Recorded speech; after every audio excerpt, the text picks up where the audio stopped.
Hello বন্ধুরা, তোমরা সবাই কেমন আছো? আর আমি যে চলে গেছিলাম আজকে নৈহাটি বড় মায়ের কাছে।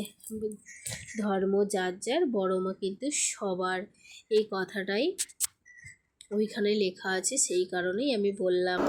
যাই হোক, আমি ডানকুনি স্টেশনে চলে গেছিলাম দুজন, আর গিয়ে যেহেতু চলে এসেছি পৌনে 8টার মধ্যে, এই সবই পৌনে 9টার মধ্যে দুজন বেরিয়ে গেছিলাম। ট্রেনের স্টেশনে গিয়ে ট্রেনে বসে পড়লাম, তারপর চলে যাচ্ছি দেখো। আর এটা ছিল রাসানজোপুর, আর সেটাই একটু ফুটে বললাম। তারপর হচ্ছে এত অভিজ্ঞতা জীবনে কখনো হয়নি, আর এই জীবনের প্রথম আমি অভিজ্ঞতা দিয়ে গেলাম। দুজনার ভালো অভিজ্ঞতা হয়ে গেছে বলা যায়। আর দেখো, শুধু বড় মায়ের কাছে যাবো, দক্ষিণেশ্বরের মা সর্বনীলামার কাছ থেকে মায়ের দেখো। তারপর চলে গেছিলাম দমদম। এটা কি করেছে? কেমন ভিড়টা দেখো না খালি। ভিড়তেই কিন্তু আমরা চলে গেছিলাম, এসে গেছি। আর পড়েছিলাম, আর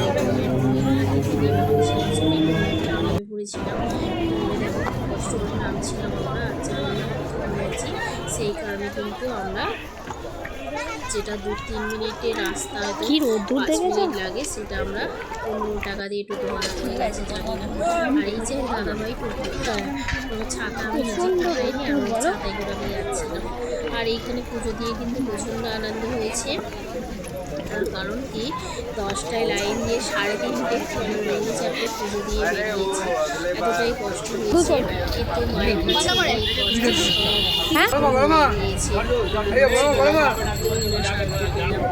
যাই হোক,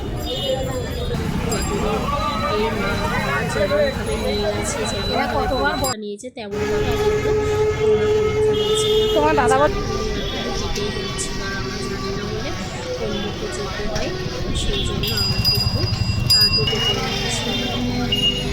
চলে এসেছি। এবার এখানে নেমে হচ্ছে আমরা ফল কিনে নিয়েছিলাম। আর লাইনে যাচ্ছি, আমরা হলাম মানে মানুষ মানেই পাখি। কোথায় যে লাইন শেষ, আর দুজন মিলে এই তো মন্দির দেখতে পেয়েছো, এই তো সামনে লাইন শেষ।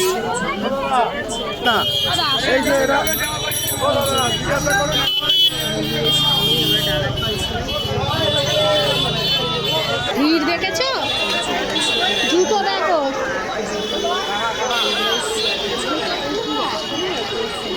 আমরা বেড়াই প্রায় বাজে,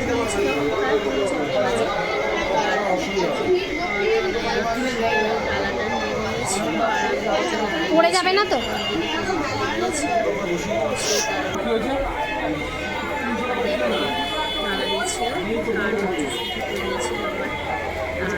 খুঁজে পাচ্ছ বলো তুমি?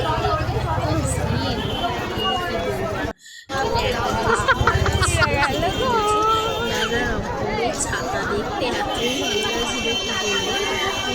লাইন কোথায় যে গিয়ে শেষ হয়েছে, আমরা আধা ঘন্টা হেঁটে হেঁটে আমরা শেষমেশ লাইন খুঁজে পেয়েছি, সেখানে গিয়ে কিন্তু আমরা লাইন দিয়েছি। আর এখন কি বলছি, ভিডিওটা ভালো লাগলে অবশ্যই লাইক কমেন্ট। আধ ঘন্টা হেঁটে এখন লাইন দিয়েছে। এখন লাইন যে কোথায় গিয়ে শেষ হবে সে আমরা বুঝতে পারছি না। এখন কোথায় শেষ? মায়ের পুজো দেওয়ার ভিডিও, বড় মায়ের পুজো দিতে এসে পরীক্ষা দিচ্ছি আমরা।